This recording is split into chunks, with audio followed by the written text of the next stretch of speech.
everyone, I'm back. It's your girl Khalif, aka K Deep in the Streets, back with some more news that happened this past week now. This is going to be different. This is not celebrity related. This is not social media, trending topic, fun topics. This is the serious stuff. This is the stuff that affects my community and, it affects people like myself, trans people, okay?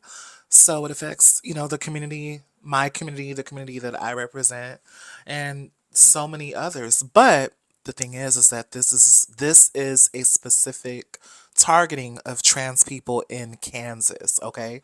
So this was a big story that broke out this past week, all right?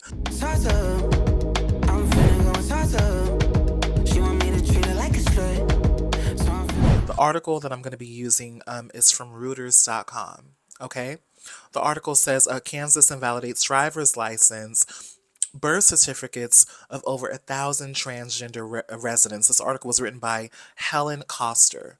All right, so let's go ahead and let's get into this really quickly before I give my commentary and my thoughts and my opinions. All right, so the Kansas state government has invalidated the driver's license and birth certificates of transgender residents who changed the gender on those documents in accordance with a law that took effect on Thursday, this past Thursday, February 26th.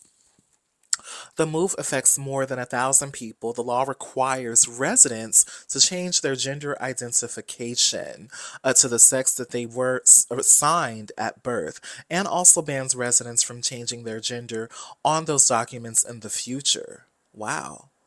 So this law is literally forcing these people to literally identify as their sex assigned at birth, essentially forcing them to detransition. We're going to get into the implications of this later in this report. Let me just get through this article, and also I'm going to connect it to the SAVE Act, which affects voters' rights, and I'm going to talk about how those two connect. Anyways, affected residents must pay for their new driver's licenses. The law also requires transgender people to use bathrooms and locker rooms in buildings owned or leased by government entities that match their sex assigned at birth. This is an example of increasing restrictions on transgender Americans, according to Reuters. Transgender people in the United States have faced increasing restrictions at the state and national levels. Republican Orange Man in office, chief executive, has taken a particularly hard line since returning to office this last year, okay? Issuing multiple executive orders limiting transgender rights. One directive stated that the U.S. government will recognize only two sexes, male and female, according to the chief executive in office. We know the Orange Man, okay, in chief. Another sought to exclude transgender athletes from female sports. Those were the main two that he was saying. But pause right here. Do you all remember? Literally, this was within the first week of him coming into office. It was literally the first week. That man got up there and he gave his speech. Okay, during his second inaugural speech or whatever, his moment, and he straight up said that this country is only going to recognize two sexes. That was the first thing that he said. He made it a point to say that. He made it a point to say that. So, our community has just taken a lot of hits and we keep taking hits. Um, okay. Let's get back to this article here. I'm trying to get this wig with these glasses, child. Excuse the light, y'all. I don't have light-proof glasses yet, but hopefully when I get some coins, if you want to donate to my Cash App, it's $Kaleee 121. That's Kali, Kaleee 121. So I can get some new glasses and a new computer, child. I'm a mess. Anyways, okay, let's get back to the article here. The new Kansas law, end quote, puts transgender people in danger anytime they interact with law enforcement or apply for a job or for housing or public benefits, said Harper Seldon, a senior staff attorney with the LGBTQ and HIV project at the American Civil Liberties Union. This person, Harper Seldon, continued and said, the mismatch between how they present themselves in the world and their driver's license puts them at risk of discrimination or violence. And so that's why many trans people choose to change the sex markers on our licenses so that we can live as ourselves in society and keep ourselves safe. Kansas residents were permitted to change their gender markers on driver's licenses and birth certificates until 2023. When those changes were halted amid litigation initiated by the state's Republican Attorney General, Chris Kobach. Last year, the courts permitted transgender residents to once again make those changes. State lawmakers then introduced the bill enacted into law after the Kansas legislature overrode Democratic Governor Laura Kelly's veto. All right, so this has been something that the state of Kansas has been trying to actually um, implement since 2023. Or they, I guess, hold on, did I read that correctly? Kansas residents were permitted to change their gender markers on driver's residents. It's a little late. I'm sleepy, okay? Kansas residents were permitted to change their gender markers on driver's licenses and birth certificates until 2023, when those changes were halted amid litigation initiated by the state's Republican Attorney General, Chris Kobach. Okay? Oh, we're going to get through this. Selden said the ACLU expects to file a lawsuit challenging the law by the end of Friday. So hopefully that lawsuit has been filed. I'm sure it was, but we don't have an updated story yet. So hopefully something could be done because this is crazy. This is crazy. I feel really, really, my heart goes out to them because I'm gonna be honest, I genuinely think that this is a test. This is a warning sign to all transgender people across this nation, right? The implications of this is deadly, because what's gonna happen after this occurs, because I'm sure for the trans people who live in Kansas, they're gonna still live there because they probably don't have money to move to a New York City or a Los Angeles or, a Chicago or a city that's a little more blue-ish or blue leaning to where they have a little bit more safeguards and protections in regards to their state laws that protect them and their identity and their documents and their records, right? Like in California. Like in California, we have certain protections here. In New York, they have certain protections there, right? But outside of that, on a federal level, this cabinet can figure out how to do this to all of us, right? So the implications of this is really, really scary and deadly, frankly. And also too, I meant to say this. I got a little jumbled with my thoughts here because I'm a little tired as I'm recording. I'm batch recording, but what about the people who already transitioned, who already have top surgery, bottom surgery? Right? So you're literally forcing them to detransition. That's crazy. That's crazy work. That is absolutely insane. And you're forcing them on paper to detransition, not physically, but you're literally forcing their assigned sex at birth on them, which we don't identify as. You know what I mean? It's this is pure hate. This is absolutely disgusting. These people don't have humanity. They don't care about us being humans. They don't care. And and I think this is why I have the mentality that I have as I walk around in the world today, because a lot of my friends who are like super, super activists and things like that, I used to be in those spaces. I still hang around those spaces. I used to work in policy. I used to vividly be a trans, advocate, if you want to call me that, right? I've always advocated for the community. I just have never gotten like famous for it, right? But my presence, I've always advocated for the trans community. Um, and for me, this is really, really terrifying.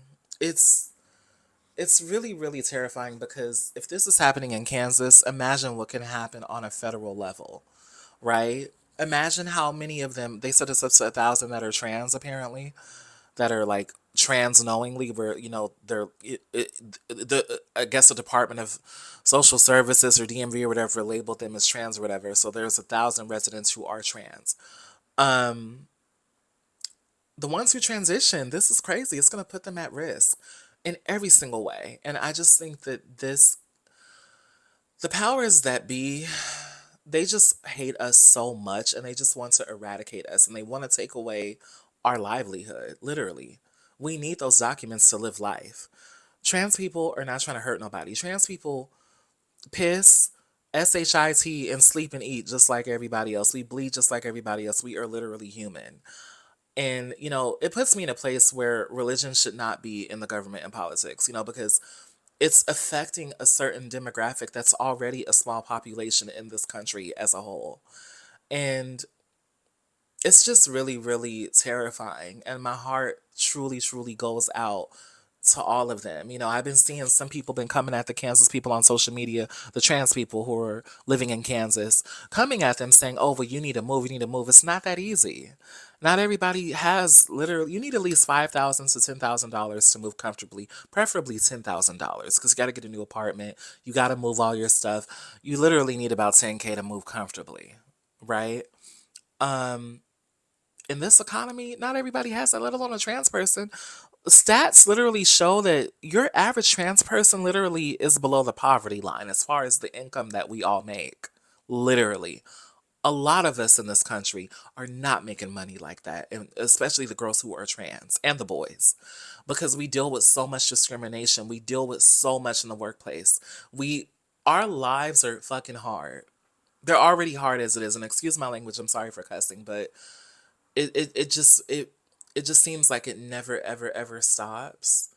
And unfortunately, I hate to say it, but I think it will continue to be harder for us.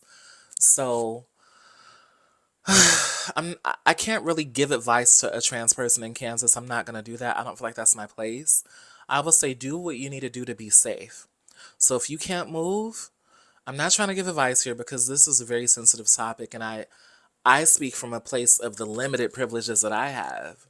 I don't even have a lot of privileges, right? But the limited privileges I have to not have to have my documents changed. Do you get what I'm saying? To force me to be the sex that I was assigned at birth, right? We just live in a time where we got to move for safety. Not move. I'm not telling cancer people to move. I'm saying how we move in our day-to-day lives. We have to be very, very careful, and be very, very safe, and be very, very stealth if you can. If you can be stealth, be stealth. If you can. I can't necessarily be stealth. I mean, when you look me up, people know. I don't talk about it all the time like I used to, child, but people know. Um, and when you look me up, it's public. That's public information. But my whole thing is, if you are a younger trans person, a trans teen, a youth or whatever, just move and move for survival, because we are truly all that we have at this point. My heart goes out. It really, really does. And it's terrifying. It is terrifying, but we just have to hang in there and get through these 3 years. We got to figure this out. And honestly, if y'all got the coins, or if you can figure out how to leave, leave. I know it's not easy. I know, but I'm just saying, like, if you could probably go somewhere else and live a happy life in a whole nother country, because this country is just. I'm gonna stop right there. But I know a lot of the trans people. Sorry, they hit my nose. A lot of the trans people are starting to move out of the country because they are just making it so hard, and they hate us. This is literally hate. This is nothing more than hate and transphobia in form. So my heart goes out to y'all. It really, really does. I want to connect this to the SAVE Act. Now, a point that I wrote down here is that I feel like this is a test run, as the SAVE Act, apparently passed in this month in February. Um, and you're probably going to see this tomorrow. Tomorrow will be March 1st. I know earlier in one of my videos I recorded, I said it'll be February 29th. I forgot that that February is a shorter month. But, here's the thing. I do feel like this is a test run in order to see how the SAVE Act will take place. And hear me out. Um, they first started saying, "Oh my God, we're trying to protect the youth. We don't want these people, saying, forcing youth to transition." They have trans youth, right? They got rid of Children's Hospital in Los Angeles, right? That used to have a transgender health program.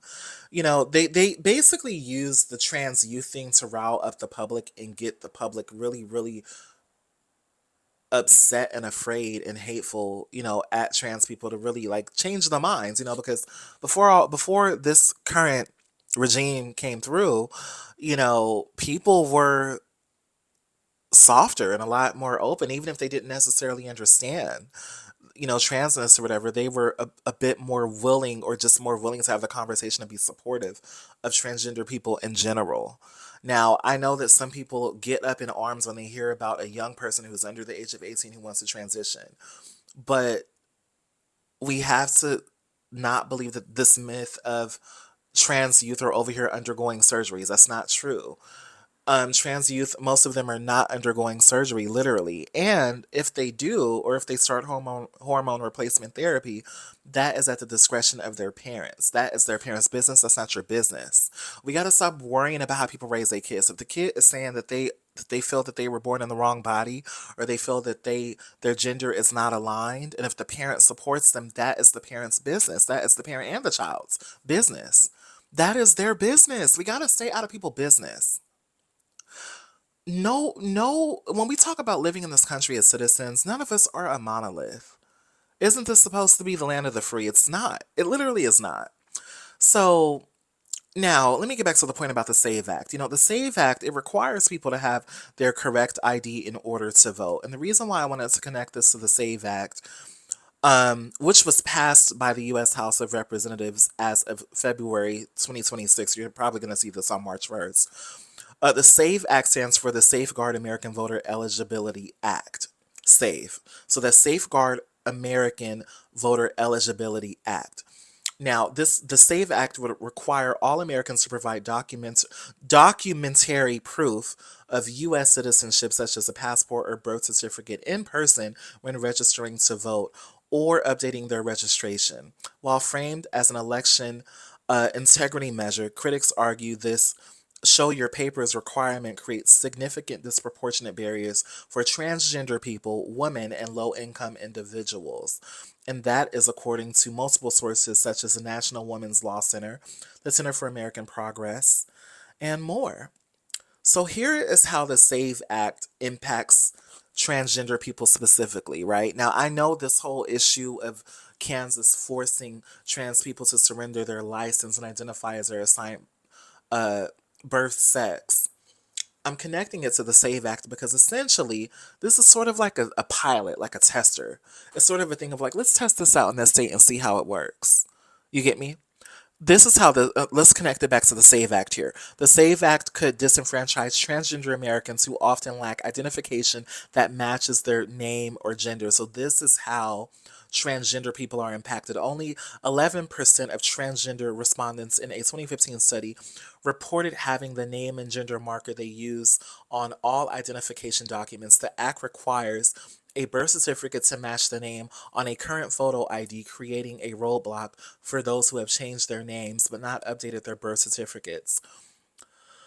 Obtaining updated documents is often costly, time consuming, and complex, acting as a functional ban for many trans voters. And this also, too, according to the National Women's Law Center, can in a way force transgender people to basically be back in the closet per se or go stealth. And the point here from this is transgender people may be forced to use their outdated dead name identification to register or face discrimination in trying to prove their identity. Now, how cisgender women, specifically married women, will be affected by the act is the act heavily impacts women, particularly those who have changed their last names due to marriage or divorce, with an estimated 69 million women lacking paperwork that perfectly matches their current legal name, and that is according to the 19th News and the League of Women Voters. So a married woman's birth certificate or passport may not match her driver's license, creating a high likelihood of her voter registration being delayed or denied. And that also costs money to get that stuff to match. Okay, that's a cost that does cost a lot of money, and it makes it hard. Okay, especially when these women are, working and, trying to register to vote and have the ability to actually vote. And also, too, we have to also think about women who are survivors of domestic abuse, who have changed their names for safety reasons. They often face severe complications as their identification may not align with older records, according to the National Women's Law Center. Poor people and low income individuals. The requirement for specific in person documentation disproportionately affects low income Americans who are less likely to have easy access to necessary records. Once again, obtaining a passport is $130 plus. Only 1 in 5 Americans with a household income below 50,000 actually has a valid passport, right? So people, that point here, I know it was jumbled, but that point is to say that not everybody even has a passport. Passports cost money. People are not making money like that. The average household is below $50,000. It's not a lot of money. Okay? The act requires submitting documents in person at an election office. This places a high burden on working class voters who cannot take time off from work or also have lack of transportation, particularly in rural areas, country areas. Okay? So that SAVE Act impacts all of us, not just transgender people. And the connection that I'm making is that I think that ahead of the 2026 elections that are coming later on this year, this current, regime and this administration's way of testing it out on transgender people first. Now, if you're a minority, let's talk about you too. What if you are an immigrant? What if you are a person of color? What if you are a married woman and your documents don't all match, right? I know it's not the same thing as what's happening with Kansas specifically, but the connection is similar. Let's force them to surrender their IDs and force them to identify as their birth sex. Let's do it and force them. Some of them are not going to do it. Therefore, when elections come, the midterms, they won't be able to vote. We're going to make it harder for them, so we're going to count them out. We're gonna take this is a way of us taking the vote. You get me? This is our way of making sure, I'm speaking as far as the far right, our way of making sure we make it harder for them all to vote. The poor, the trans, all of them. We're going to figure out how to get around this. And that's what they've been doing. So hopefully the lawsuit for the Kansas trans situation goes through. They said they filed the lawsuit on Friday. I don't have any updates yet. But yeah, that's my topic here. I know this was a heavier issue. Drop down below and you let me know your thoughts about this. I apologize for stuttering. I'm a little tired here. But I really wanted to batch record and get through these topics tonight. And I know you can't see my eyes or my glasses, but you can see. So yeah, drop down below and you let me know what you think about this topic. If you are leaving hate comments on this video, you are going to get blocked. I'm not going to play with you. Do not get on this page acting crazy. Because y'all MAGA people, y'all love going on the internet and y'all love trying to come at people. You come at me, you're getting blocked. Thank you for watching. Like, comment, share, and subscribe.